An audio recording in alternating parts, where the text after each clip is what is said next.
एक वक्त का किस्सा है। हरिपुर गांव में बिट्टू नाम का लड़का अपनी बीवी छम्मो के साथ रहता था। बिट्टू उस गांव में सब्जी बेचा करता था। उसका काम बहुत अच्छा चलता था। जबकि उसी गांव में मीठे नाम का लड़का अपनी बीवी नसीबो कैंची के साथ रहता था। मीठा कोई काम नहीं करता था, हर टाइम सोता रहता था। एक दिन बिट्टू अपनी दुकान पर होता है तो एक ग्राहक आता है। बिट्टू ठाकुर साहब ने खास ये कहकर भेजा है कि सब्जी हमेशा बिट्टू से लाना, उसकी सब्जी एकदम ताज़ा ताज़ा होती है। भाई ठाकुर साहब का बहुत बहुत शुक्रिया जो इन्होंने मुझे इस काबिल समझा। असल में मैं रोज मंडी जाकर ताज़ा ताज़ा सब्जियां खरीद कर आता हूँ, तभी ही मेरी सब्जियां ताज़ा ताज़ा और गजाइत से भरपूर होती हैं। हाँ, ये बात तो तुम्हारी बिल्कुल ठीक है। अच्छा, बिट्टू ठाकुर साहब ने कहा है पूरे महीने की सब्जी पहुँचा दो, जिसमें प्याज, टमाटर, आलू सब शामिल हो।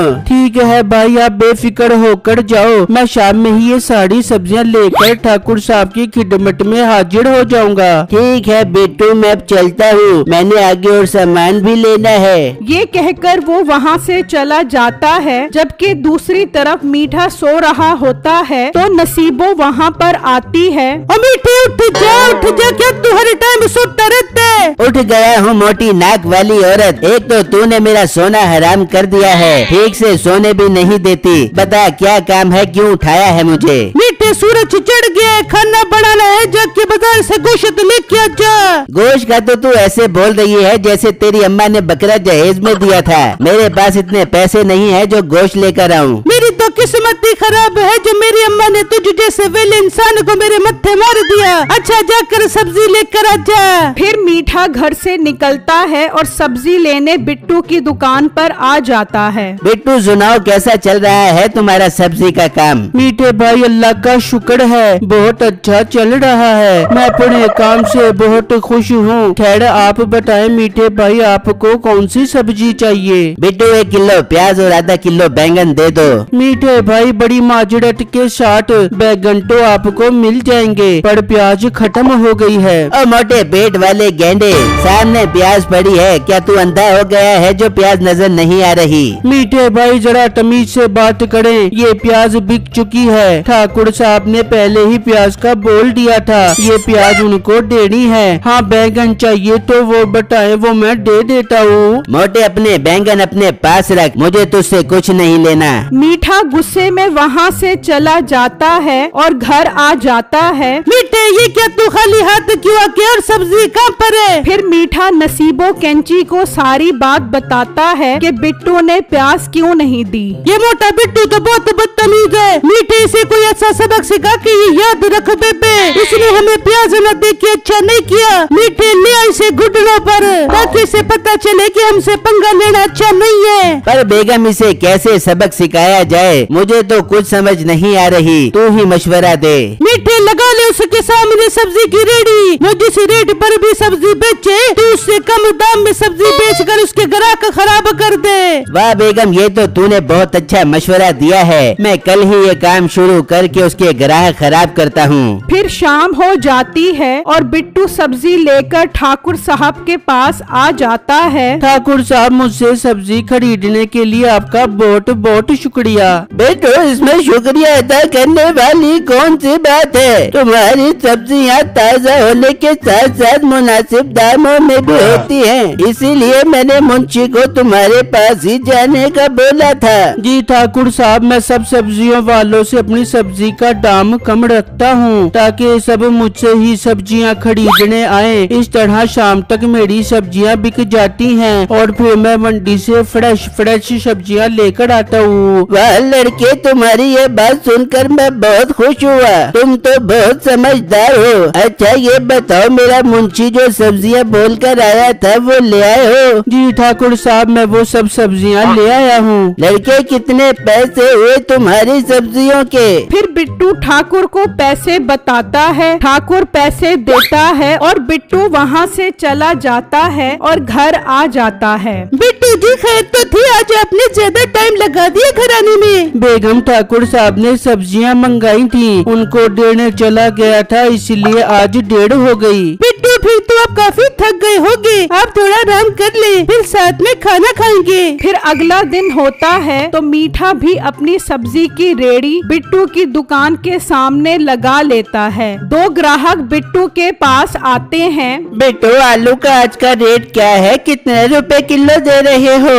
भाई सिर्फ और सिर्फ 40 रुपए किलो है आलू। मीठा बिट्टू का ये रेट सुनकर बोल पड़ता है, ले जाओ मोटे मोटे आलू, वो भी 20 रुपए किलो में ले जाओ। मेरी सब्जी सबसे अच्छी और सबसे सस्ती, आ जाओ, आकर ले जाओ। मीठे का ये रेट सुनकर बिट्टू हैरान हो जाता है और वो ग्राहक भी मीठे के पास आ जाते हैं। वाह भाई, आपके रेट तो बिट्टू से काफी कम है। हाँ भाई, मैं सब्जी में बहुत कम मजदूरी रखता हूँ, वो मोटा तो एक नंबर का बेईमान है। हाँ भाई, आप सही कह रहे हो। अच्छा, आपके दाम इतने कम है तो इसका फायदा उठाना चाहिए। 3 किलो आलू दे दो। फिर वो ग्राहक आलू लेकर चले जाते हैं। इस तरह जो भी ग्राहक बिट्टू के पास आता है, मीठा कम रेट की आवाज लगाकर उन्हें अपने पास बुला लेता है। इस तरह शाम हो जाती है। मीठे की सारी सब्जियां बिक जाती हैं, पर बिट्टू की कोई सब्जी नहीं बिकती। ये मीठा भाई अच्छा नहीं कर रहा, ये इतने कम दाम में सब्जियां बेचकर मेरे ग्राहक खराब कर रहा है। बिट्टू उदास परेशान घर आ जाता है। बिट्टू, आप परेशान लग रहे हो, सब ठीक तो है ना?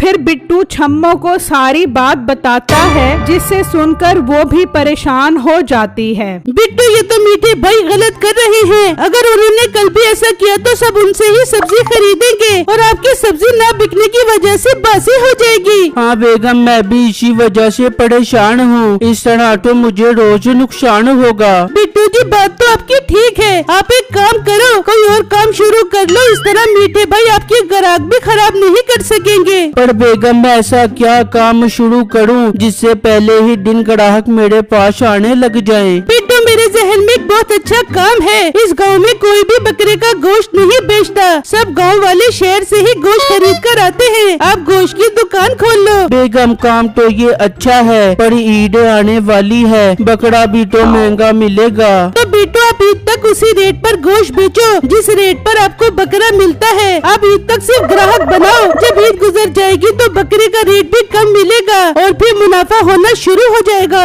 बिट्टू को छम्मो का ये मशवरा बहुत अच्छा लगता है। दूसरी तरफ मीठा सब्जी बेचकर घर आ जाता है। थोड़ा मीठे, कैसा आज का दिन?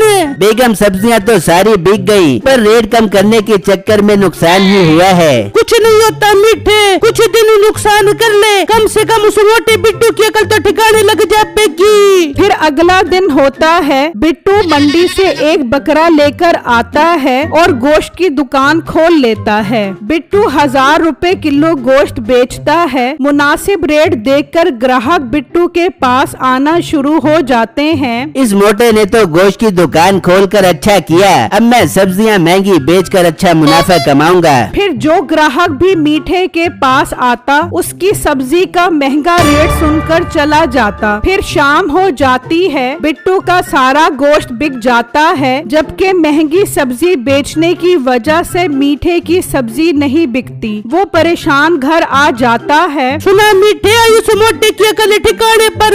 बेगम, उसकी अकल ठिकाने नहीं, इस बार हमारी अकल ठिकाने लग गई। उस बिट्टू ने गोश्त की दुकान खोल ली और मैं सब्जी में मुनाफा कमाने के चक्करों में मारा गया। कोई भी ग्राहक मुझसे सब्जी नहीं ले रहा। तो मीठे, खोल ले तू भी गोश्त की दुकान खोल ले। बेगम, ईद सर पर है, बकरों के रेट बहुत ज्यादा हैं। वो मोटा जिस रेट पर गोश्त बेच रहा है, अगर उससे 1 रुपया भी कम किया तो बहुत नुकसान होगा। मीठे, मेरी जड़ के टोटे मेरे होते हुए परेशान क्यों होता है? मेरे जड़ में कमाल का आइडिया है। तो बेगम, देर किस बात की, जल्दी बता वो आइडिया। फिर नसीबा उसे वो आइडिया बताती है, जिससे सुनकर मीठा बहुत खुश हो जाता है। फिर अगला दिन होता है। मीठा भी गोश्त की दुकान खोल लेता है। ये मीठा भाई फिर मुझे परेशान करने आ गया और 800 रुपए किलो गोश्त बेच रहा है। मीठे का कम रेट देखकर सब ग्राहक मीठे के पास जाने लग जाते हैं। बिट्टू परेशान ये सब देख रहा होता है। मैं 1000 रुपए किलो गोश्त बेचकर 1 रुपया नहीं कमा रहा, पर ये मीठा भाई 800 रुपए का गोश्त कैसे बेच रहा है? ये कहां से इतने सस्ते बकरे लेकर आ रहा है? बिट्टू सोच में गुम होता है। तभी मुंशी उस तरफ आता है तो देखता है बिट्टू के गोश्त का रेट 1000 रुपए और मीठे का 800 रुपए है। तो मुंशी मीठे के पास आ जाता है। भाई तुम्हारा रेट तो बहुत मुनासिब है, तभी तुम्हारे पास आया हूँ। जी जी भाई शुक्रिया,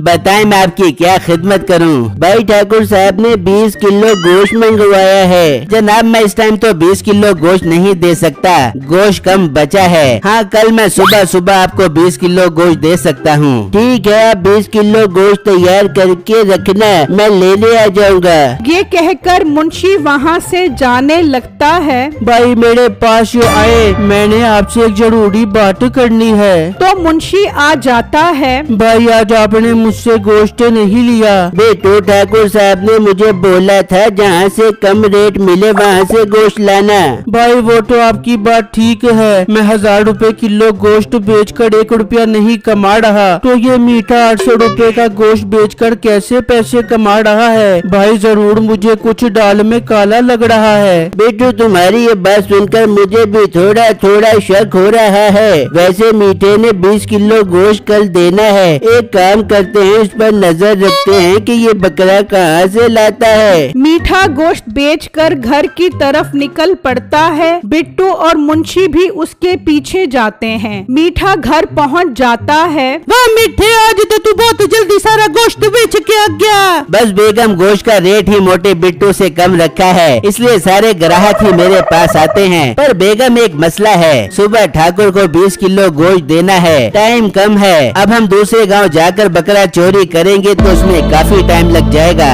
ये सब बातें बिट्टू और मुंशी छुपे सुन रहे होते हैं। मीठे इसका हल भी है मेरे पास।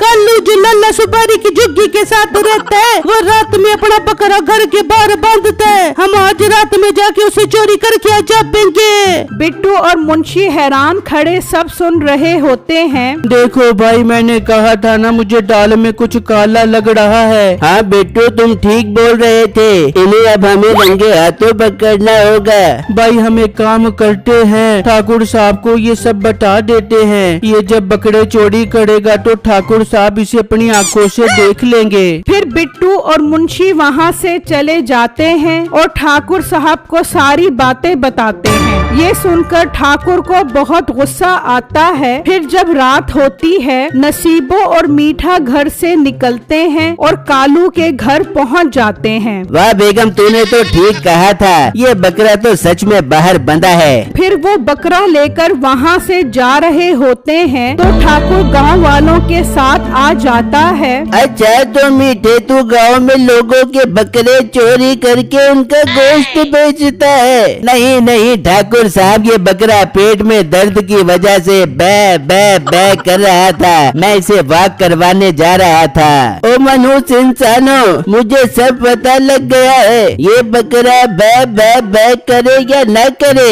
अब तुम दोनों दर्द से हाय जरूर करोगे। फिर ठाकुर उन दोनों को उल्टा लटका देता है। ये दोनों अब जब तक यहाँ लटके रहेंगे, जब तक ये अपनी हरकतों से तौबा न कर ले। और हाँ बिट्टू, अब से तुम इस गांव में गोश्त बेचा करोगे, और वो भी 1200 रुपए किलो, ताकि तुम गोश्त से कुछ मुनाफा कमा सको। ये सुनकर बिट्टू बहुत खुश हो जाता है और अगले दिन से ही 1200 रुपए किलो गोश्त बेचता है। लोग भी उससे गोश्त लेना शुरू कर देते हैं।